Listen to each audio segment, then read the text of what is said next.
Zamboanga City because the office of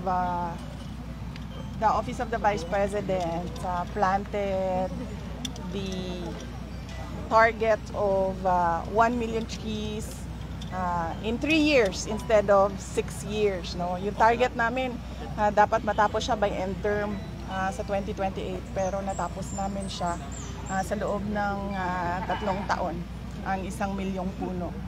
At masaya din kami dahil sumali ang local government unit of Zamboanga City at ang mga tiga Zamboanga City, ang mga naninirahan dito, na magtanim ng 3,000 puno ngayong araw na ito.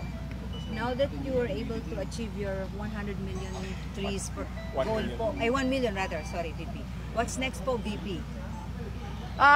Tutuloy kami, ma'am. Tutuloy kami sa pagtatanim. Hindi kami titigil sa 1 milyon. Gusto namin sana umabot kami ng 2 million by 2028. It is a dream. But anything na lampas 1 milyon, masaya na kami. Dahil ang target talaga namin na regalo para sa Pilipinas mula sa Office of the Vice President sa loob ng 6 na taon is 1 milyon. Pero dito ngayong umaga nagsimula ang pangarap namin para sa 2 milyong puno para sa Pilipinas. Ma'am, proceed na kami sa other matters. Ma'am, ang ICC po ay disqualify na po si Chief Prosecutor Milton. Yes, oo. Hindi ko po nababasa ang papel kung ano yung laman ng desisyon ng diskwalifikasyon. Pero ang pagkakaalam ko po ay meron talaga siyang conflict of interest dahil meron siyang mga representasyon noon sa mga alleged or supposed witnesses. Pero you think, ma'am, it's better now for the defense team now that he's out? Sa prosecution naman kasi hindi mahalaga kung sino yung prosecutor kasi pareho lang din naman talaga yung gagawin nila na pag-iimbestiga, pareho lang din yung gagawin nila na case build up, no. So ang mahalaga talaga is ang preparation ng defense team ni dating Pangulong Rodrigo Duterte sa lahat ng mga posibleng ilabas na witnesses at ebidensya ng prosecution. Ma'am, sorry, alam namin paulit-ulit ang tanong pero ang dami pa rin kasi interesado. Makibalita pa rin kay Sir. How's PRRD po? When was the last time you talk with him po? Matagal na kami, hindi nagkausap. Matagal na. Siya hindi tumatawag sa akin.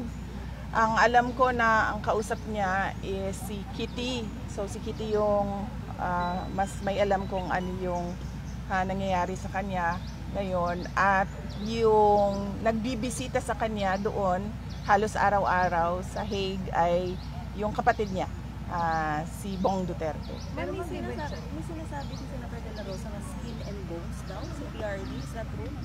Well, dati pa naman namin sinasabi yon, no, nung una ko siyang nakita noong pagbalik ko sa Hague,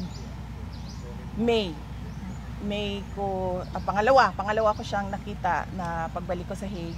Nakita ko na ang laki ng kanyang pinayat at hindi naman nakakagulat yon, sabi ko nga, dahil wala siyang gana kumain at wala siyang gana sa maraming bagay dahil sa kanyang sitwasyon. Ma'am, it's been 7 months already. Di ba ikaw ang laging kinukulit ni Sir kapag kailan mo daw siya ilalabas? Yes, ma'am. Opo. Di ba ikaw lagi niyang parang sabi niya, hindi, baka nakalimutan mo na ako? Yes, ma'am. Opo. Yes.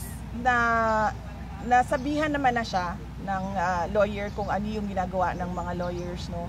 At lagi ko rin kausap ang mga abogado ko ano yung mga posible pang gawin para sa kaso niya. At kagabi, meron din akong mga kausap na mga abogado na mga Pilipino kung ano pa yung pwedeng gawin namin para kay dating Pangulong Rodrigo Duterte. Ma'am, may SWS survey po, yung trust rating po ninyo ay bumaba from 61% naging 53% na lang po. Your reaction po on that? And ano po tingin nyo na naging ano po, parang consideration, ba't po kaya naging bumaba yung inyong trust rating? Well, baka siguro dahil hindi ako makapag-speculate, no, kung ano yung rason ng mga kababayan natin kung bakit bumaba yung trust rating. Pero ang masasabi ko ay committed kami sa Office of the Vice President at ako ang inyong pangalawang Pangulo na pag-igihin pa yung trabaho namin at paniguraduhin na lahat ng projects na nandyan sa loob ng Office of the Vice President ay umabot doon sa mga unserved and underserved areas ng ating bansa at doon sa mga areas, sa urban areas na nangangailangan. Ma'am, si Palace Officer Claire Castro ay nag-react din po dun sa mga naging pahayag niyo po kahapon. May sinabi po siya na puro salita, puro bintang, walang ebidensya, walang kwenta. At sinabi rin po ni Yusek Castro na ang Marcos administration daw po ay nililinis daw po yung mga naiwanan daw po na mga corruption po ng dating administration, which is your father po ni PRRD. Well, unang-una, wala naman akong binintang sa kanila. So, hindi ko alam kung ano yung sinasabi niya na puro bintang na walang ebidensya. At pangalawa, rightly so, no? Hindi lang dapat sa administrasyon ni Pangulong Duterte. Kung meron pa sa administrasyon ni Pangulong Aquino, ni Pangulong Arroyo, lahat. Kasama na rin yung iskandalo sa korupsyon sa administrasyon ni Pangulong Marcos. So wag silang selective.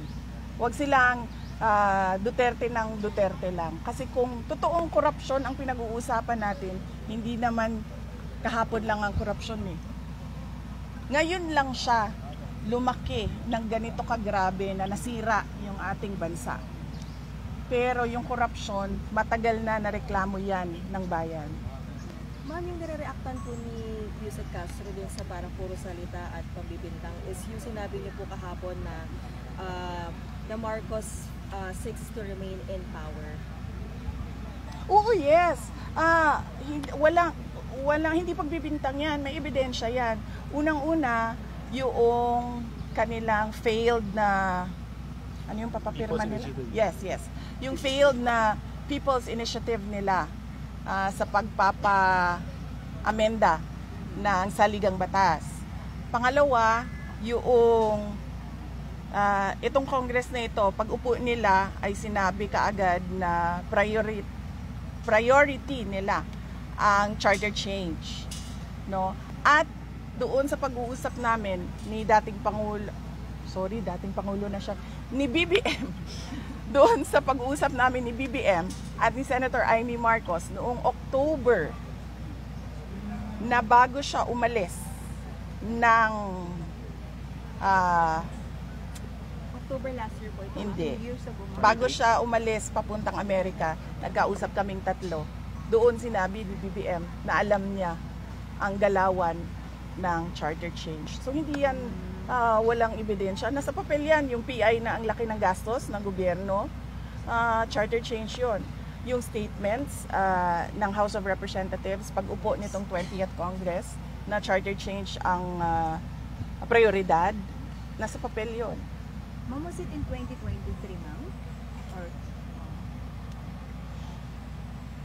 Yes, 2023 siya umalis, papuntang US na nasa Department of Education pa ako. Nung unang lumabas yung impeachment, October 2023, unang nagsalita ang Makabayan sa impeachment ko. Kinumpronta ko siya at yung discussion na yon umabot sa charter change. Hindi ko alam kung bakit umabot doon, hindi ko na maalala, pero nandun si Senator Amy Marcos. Tatlo kami nag-usap. At nagsagutan na sila sa charter change. Pero ang pinunta ko doon is, tinatanong ko siya, bakit mo pinapabayaan na gumalaw ang House of Representatives ng impeachment na wala naman akong ginagawa? Pero ma'am, ano raw po ba yung end goal ng charter change? Why are they pushing that dun sa iyong discussion? ang cover story nila is economic provisions, 'di ba? At ang sinasabi naman natin, ang dami namang batas na ang kailangan lang ay implementasyon, hindi kailangan ng pag-amenda ng constitution. Yan yung cover story nila, charter change. Pero ang totoo niyan, term extension yan. Ma'am, can you recall the answer of BBM that time when you asked him na bakit mo hinahayaan? Wala ka namang ginagawa. Nag-deny ata siya at the time. Or no. Ang sinabi niya, hindi siya nag-deny. Ang sinabi niya, oh, that will not happen. Parang ganyan yung sagot niya. Check with Senator Amy Marcos, kung tama yung memory ko. Same promise that he gave you pagdating sa arrest ni PRRD, ma'am, di ba? That he will not support. Yung sa arrest ni PRRD is not about request ko sa kanya. Ang sinasabi ko doon is yung pagpasok ng ICC dito sa ating bansa because it's an affront on our national sovereignty.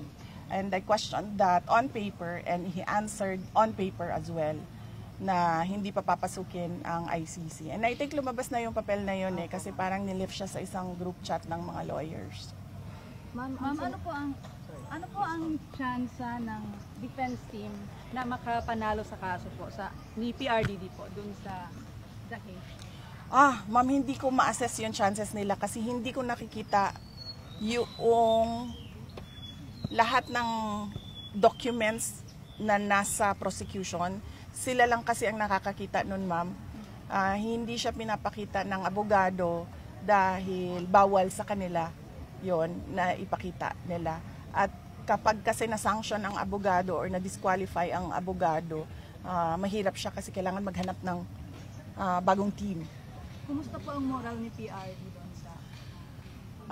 Ano siya, ma'am? Malungkot. Malungkot siya sa nangyayari sa bayan. Oo. Kasi frustrated siya kasi hindi siya makatulong ba? Gusto niya tumulong, hindi siya makatulong. Sa mga nangyayari ngayon ba? Yes, ma'am. Mga controversies? Yes, ma'am. Sa nangyayari na korupsyon sa administrasyon. Reaction niyo po sa sinabi ni Ombudsman Remulla na first thing na gagawin niya as the Ombudsman hahalungkatin niya ulit yung kaso po ninyo ng confidential fund. Yes, halungkatin niya na ng halungkatin lahat sa akin, no? Pero wag lang siya maging selective. Halungkatin niya din yung mabilisan na pag-dismiss ng kaso ng drugs case ng anak niya. At yung iba pang mga kaso at posibleng kaso ng mga kaalyado nila. So, wala tayong problema dyan, mga halungkatin lahat. Last on my end po, sa palagay nyo, bakit yung pagiging presidente nyo po, vice-presidente nyo po ang parang idinidiin talaga sa different issues po. And of course, PRRD din po sa mga corruption. Kasi di ba may mga ginagawang investigation pero palaging napupunta po sa Duterte administration ang mga... Opo, ma'am. Ang tawag po dyan, ma'am, sa ganyan is political scapegoating. Ang ginagawa po ng isang tao o ni BBM ay dahil wala siyang ginagawa, walang mga proyekto, walang accomplishments ang kanyang gobyerno at matindi ang corruption na ginagawa nila. Ang ginagawa nila ay inaatake nila yung kalaban nila or perceived na kalaban nila sa politika para doon nakatuon yung atensyon ng mga tao at tuloy-tuloy lang yung kawalan ng accomplishments ng gobyerno at tuloy-tuloy lang yung kanilang corruption sa budget. So, ang term po dyan ay political scapegoating. Thank you po. Ma'am, as a lawyer, malaking bagay po ba kung ang Philippine government mismo ang mag-manifest, say parang para i-release si PRRD? Kasi at one point in time, nabanggit ni Attorney Kaufman na waiting na lang sila sa pakikipag-usap sa administration o sa government on the possibility of the release of the former president. Hindi ko alam, ma'am, kung hindi ko po masabi kung ano po yung kung positive ba yon para sa kaso ni dating Pangulong Rodrigo Duterte kung ang gobyerno ng Pilipinas ang magsabi na i-release siya. pabalik dito sa Pilipinas or kahit saan man. Pero sa paniwala ko naman, ma'am, umaabot lahat ng mga ginagawa ng Philippine government doon sa ICC. Tulad na lang noong sabi ko, pagpapasalamat namin, pamilya, sa Senate resolution na nagsasabi na bigyan ng house arrest si dating Pangulong Rodrigo Duterte for humanitarian considerations. At totoo din naman kasi talaga dahil this is a fragile and ailing 80-year-old man. At hindi niya gawa-gawa yung kanyang sakit. Nakikita talaga sa mga laboratory tests. Nakikita ng mga doktor. Ma'am, if ever, are you willing to talk to the President for the sake of PRRD? No, ma'am. Hindi ko kakausapin si hindi ko kakausapin si BBM para kay dating Pangulong Duterte. Dahil ang sa akin is yung ginawa nila na kidnapping ng isang Pilipino sa loob, government kidnapping ng isang Pilipino sa loob ng ating bansa. There's no going back sa ganun, ma'am. Trabaho niya yun At trabaho niya yun in a sense na inaprubahan niya na hindi niya dapat ginawa bilang isang Pangulo. Kung ano man yung problema ni legal problem ni dating Pangulong Duterte ngayon, ay problema na yon niya at syempre ng pamilya namin dahil ama namin siya. Pero for me, to go to him and request on behalf of former President Duterte, no. Ma'am, yung whose country Because there's no going back sa ginawa nila na rendition. Ma'am, yung whose country po na nag-agree na tanggapin si PRRD, within Europe po ba ito? Hindi ko masabi, ma'am. Hindi ko masabi kung anong country yon dahil unang-una, hindi siya pinapalabas ng ICC at kung magsabi man ako kung anong continent siya, baka mag-speculate yung mga tao. But at this point, they're still open po to accept and then they meet the standards po of the ICC in case po na mapagbigyan ng interim release. Ang huling pag-uusap namin ng abogado patungkol sa bansa na ito at sa interim release ay meron pa rin cooperation yung bansa doon sa appeal na ginawa nila para sa denial ng interim release. Ma'am, I hate to ask this, ma'am, pero are you already like for conditioning the former president ng yung bang worst case scenario na he might really be staying there until Christmas? Oh yes, ma'am. Expected na talaga namin yon. Aware po siya. I mean, kinukondisyon niyo na ba yung utak niya na baka hanggang Pasko, hindi ko pa? Hindi ko pa kasi siya nakakausap lately, but nakakausap naman niya yung abogado niya araw-araw. So alam ko na meron siyang information na ganun yung mangyayari. Ang sa akin lang ngayon is hinahanda ko yung schedule ng pagbisita ng mga family members. But the family is looking at that worst case scenario na baka magpasko nga talaga si Presidente. Yes, ma'am. Kasi naka-on deck na si Veronica, si Kitty, para mag-Pasko at mag-New Year doon sa Hague. Si Veronica at si Mira. Napapansin ko naman kasi na napapansin naman natin lahat na si BBM hindi siya pumipili base sa kwalifikasyon ng kanya mga appointees. Napapansin natin na pumipili kung sino yung kaalyado nila at sumusunod sa kanila. Pero kayo mapili niyo, qualified ba si Lisa Casio? Hindi ko siya kilala. Hindi ko siya kilala at hindi ko alam kung anong nagawa niya para sa bayan, para siya umabot. At hindi ko alam kung ano yung nagawa niya para sa legal circles and legal community and judicial system para siya maupo ng Department of Justice Secretary. No? Ang masasabi ko lang ay hindi siya magaling na tagapagsalita ng Office of the President because she brings embarrassment to the country. Kasi ang tagapagsalita ng isang Pangulo, pinakikinggan niya ng global community, ng international community.